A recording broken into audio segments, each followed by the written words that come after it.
오늘 우리에게 주신 하나님의 말씀은 사무엘상 5장 1절부터 12절까지의 말씀입니다. 구약성경 414쪽입니다. 사무엘상 5장 1절부터 12절까지의 말씀을 드라마 바이블로 낭독합니다. 제5장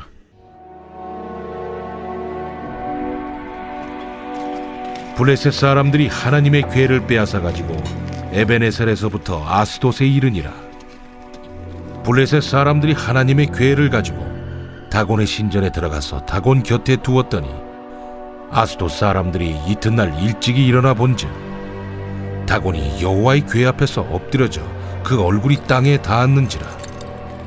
그들이 다곤을 일으켜 다시 그 자리에 세웠더니 그 이튿날 아침에 그들이 일찍이 일어나 본즉 다곤이 여호와의 궤 앞에서 또다시 엎드려져 얼굴이 땅에 닿았고 그 머리와 두 손목은 끊어져 문지방에 있고 다곤의 몸뚱이만 남았더라. 그러므로 다곤의 제사장들이나 다곤의 신전에 들어가는 자는 오늘까지 아스돗에 있는 다곤의 문지방을 밟지 아니하더라. 여호와의 손이 아스돗 사람에게 엄중히 더하사 독한 종기의 재앙으로 아스돗과 그 지역을 쳐서 망하게 하니 아스돗 사람들이 이를 보고 이르되 이스라엘 신의 궤를 우리와 함께 있지 못하게 할지라. 그의 손이 우리와 우리 신 다곤을 친다 하고 이에 사람을 보내어 블레셋 사람들의 모든 방백을 모으고 이르되 우리가 이스라엘 신의 궤를 어찌하랴? 그들이 대답하되 이스라엘 신의 궤를 가드로 옮겨가라. 이스라엘 신의 궤를 옮겨갔더니 그것을 옮겨간 후에 여호와의 손이 심히 큰 환난을 그 성읍에 더하사 성읍 사람들의 작은 자와 큰 자를 다 쳐서 독한 종기가 나게 하신지라. 이에 그들이 하나님의 궤를 에그론으로 보내니라. 하나님의 궤가 에그론에 이른즉 에그론 사람이 부르짖어 이르되 그들이 이스라엘 신의 궤를 우리에게로 가져다가 우리와 우리 백성을 죽이려 한다 하고 이에 사람을 보내어 블레셋 모든 방백을 모으고 이르되 이스라엘 신의 궤를 보내어 그 있던 곳으로 돌아가게 하고 우리와 우리 백성이 죽임당함을 면하게 하자. 이는 온 성읍이 사망의 환난을 당함이라. 거기서 하나님의 손이 엄중하심으로 죽지 아니한 사람들은 독한 종기로 치심을 당해 성읍의 부르짖음이 하늘에 사무쳤더라. 할렐루야, 주님을 찬양합니다. 우리에게 변함없이 새날을 주시고 예배로 하루를 시작하게 하시니 하나님께 감사를 드립니다. 이 하루도 주님의 은혜와 평강이 모든 성도들 가운데 충만하기를 소망합니다. 아멘. 말씀을 나누겠습니다. 우리는 오늘 본문을 살펴보기 전에 4장 내용을 살짝 기억할 필요가 있습니다. 4장에서 이스라엘은 블레셋과 전쟁을 했습니다. 이스라엘이 첫 번째 전투에서 패하자 장로들을 중심으로 과거 가나안 정복 전쟁 때 승리의 상징인 언약궤를 가져오면 이 전쟁에서 이길 것이라는 생각을 하고 언약궤를 전쟁터로 가져옵니다. 언약궤가 이스라엘 진영으로 들어오자 이스라엘 백성들은 사기충천했고 반대로 상황을 전해들은 블레셋 사람들은 처음에는 두려워했지만 지도자들의 동료로 더 마음을 굳게 먹고 대동단결하는 결과를 초래했습니다. 그래서 다시 붙은 전쟁의 결과는 이스라엘의 대패였고 언약궤는 빼앗겼고 홈리와 비느하스는 죽었습니다. 그리고 엘리는 실로에서 이 전쟁 소식을 듣고 뒤로 넘어져 목이 부러져 죽었습니다. 이렇게 이스라엘은 비참한 패배와 함께 언약궤까지 빼앗기는 수치를 당하는 반면 블레셋은 한껏 승리에 취해 전쟁의 노약물로 얻은 언약궤를 아스돗에 있는 다곤의 신전 안에 놔두었습니다. 이것은 당시 근동지역에서 일반적으로 행해졌던 행동으로 패자의 신이 승자의 신의 신하가 되었음을 선포하는 행위입니다. 하지만 이미 말씀드린 대로 사건의 본질은 그것이 아니었습니다. 여호와의 백성, 하나님의 선민이라고 일컬음받기를 좋아했던 이스라엘이었지만 현재 하나님이 어떤 분이신지 제대로 알지 못했고 하나님께 간구하거나 의뢰하기보다는 당시 가나안 사람들이 가진 우상을 섬기고 이용하는 관습처럼 언약궤를 부적처럼 사용하려다가 대패했고 언약궤를 빼앗긴 것입니다. 사실 이 상황은 이스라엘 백성들을 교육하고 깨달아 알게 하기 위한 하나님의 교육책이었습니다. 여러분, 우리 하나님은 온 천지 만물의 주관자이시며 주인이십니다. 그것을 알지 못하는 블레셋은 홍해를 가르고 가나안 족속의 간담을 녹였다던 전설의 신 여호와를 섬기는 이스라엘을 대패시키고 흥분 속에 언약궤를 다곤 신전에 넣어 보관하였던 것입니다. 그러자 이제 하나님이 움직이기 시작하셨습니다. 그 다음날 다곤 신상은 언약궤 앞에 엎드려져 얼굴을 쳐박고 있었습니다. 블레셋 사람들이 놀라 다곤 신상을 일으켜 다시 그 자리에 세웠다고 3절 말씀에 기록되었는데 거기를 집중해서 보시기 바랍니다. 그들이 손으로 깎아 만든 다곤은 사람이 세워주지 않으면 일어설 수 없는 우상신입니다. 그러나 그들은 그것을 모르고 있습니다. 또 4절을 보니 그 다음날에도 다곤 신상의 머리와 두 손목이 끊어져 문지방에 나뒹굴고 있었습니다. 먼 훗날 이 글을 쓰고 있는 성경 저자는 이 일이 실제 일어난 일임을 증명하기 위해 이 사건으로 인해 다곤 신전의 제사장들이 다곤의 머리와 손목이 놓여 있었던 문지방을 밟지 않는 풍습이 생겼음을 거론합니다. 또 하나님은 거기서 그치지 않으시고 또 다른 일을 행하셨습니다. 다곤 신전이 있었던 아스돗의 사람들이 갑자기 독한 종기로 인하여 난리가 났습니다. 그들은 이 일이 언약궤로 인한 문제임을 인식했고 급히 언약궤를 다른 도시 가드로 옮겼지만 거기서도 동일한 상황이 발생했습니다.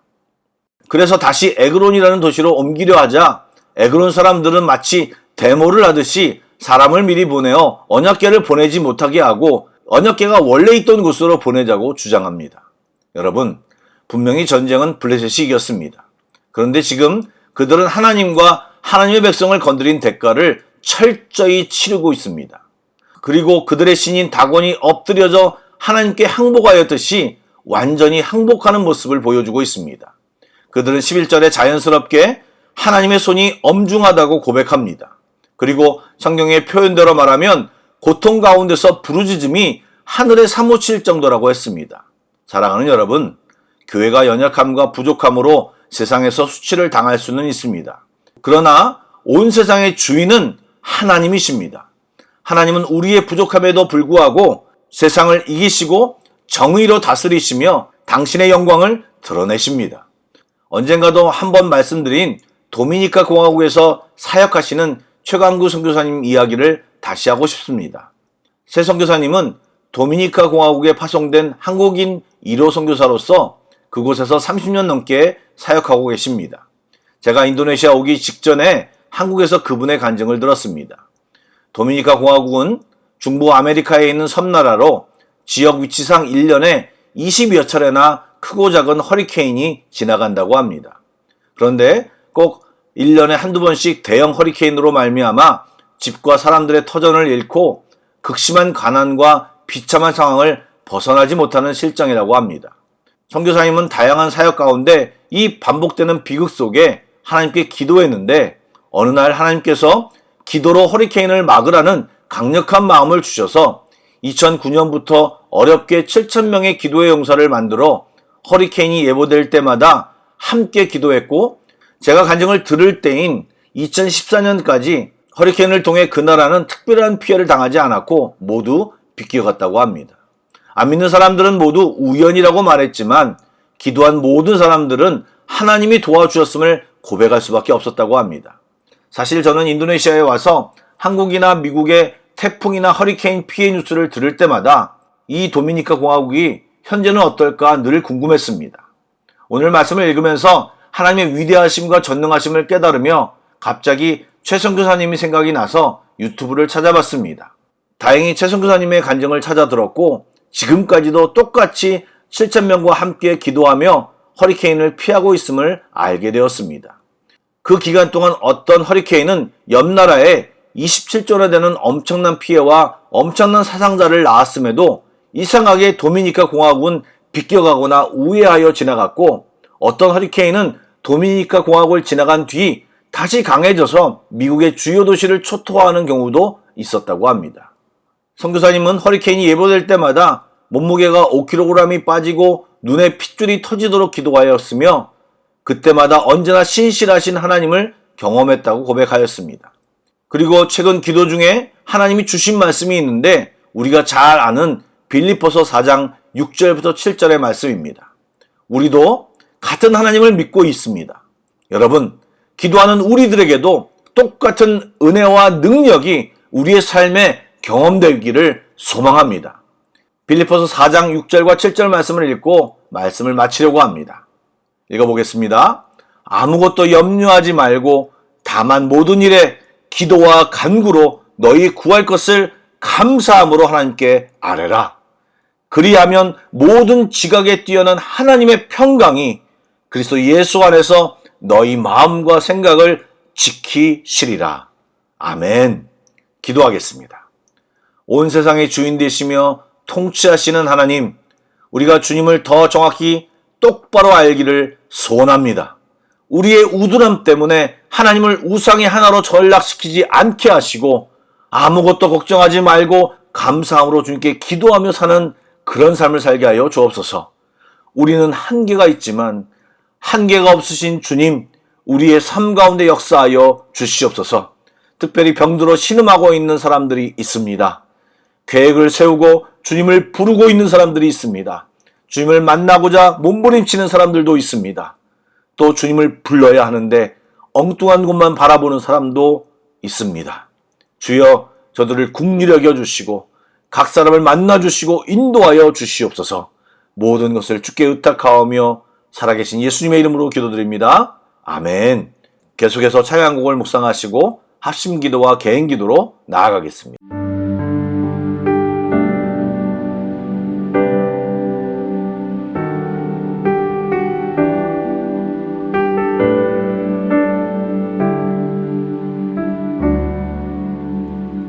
주께서 주신 모든 시간 헛된 것 없네. 그 어느 것도 주의 뜻 알기 어려워도 이유 있음을 알기 원해.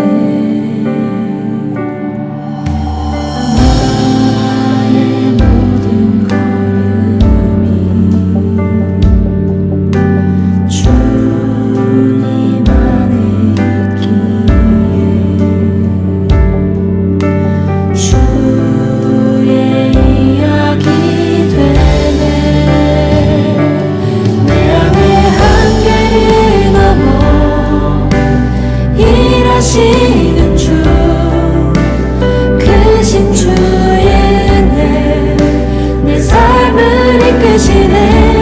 인생의 처음과 끝을 주관하시니 모든 삶 주님께 맡기는 주께서 주신 모든 시간 헛된 것 없네. 그 어느 것도 주의 뜻 알기 어려워도 이유 있음을 알기 원해. 나의 모든 것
그